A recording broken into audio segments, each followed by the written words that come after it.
Mismong kay Pangulong Bongbong Marcos naglabas ng hinaing ang mga residenteng binagyo sa Cebu. Pangako ng Pangulo, 5,000 pisong ayuda sa bawat pamilya. Live mula sa Liloan, Cebu, nasa frontline ng balitang yan, si Dave Abuel. Dave, ano ang update dyan?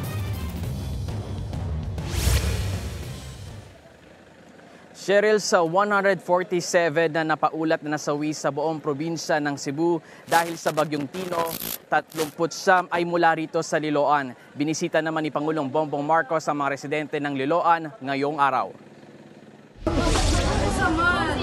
Sa mga yakap na lang kumukuha ng lakas sa mga gurong yan, tuwing maaalala nilang kasama sa mga nasawi ang ilan nilang estudyante.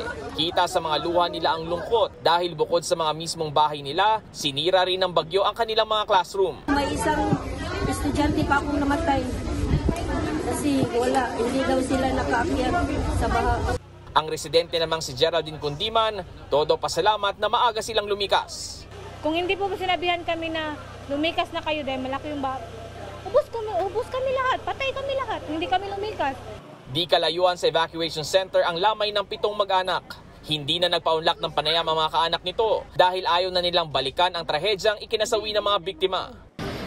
Binisita ni Pangulong Bongbong Marcos ang mga nasalanta ng Bagyong Tino sa Cebu. Ang ilang residente hindi maiwasang dumaing sa Pangulo. Walang silenda, walang gamit. Ipinarating din nila sa Pangulo na wala silang naisalba. Lampas bahay, bigla din nawala.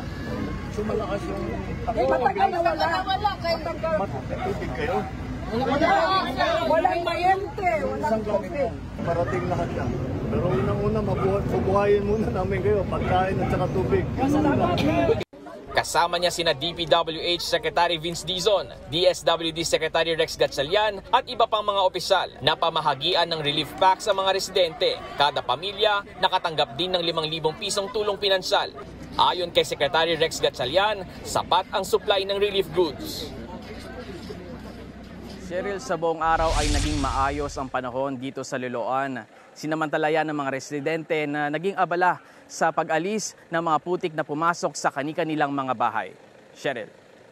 Maraming salamat, Dave Abuel. Mga kapatid, Cheryl Cosing po. Maging maalam at may pakialam sa mga napapanahong issue at headlines. Mag-follow at mag-subscribe na sa social media pages ng News 5.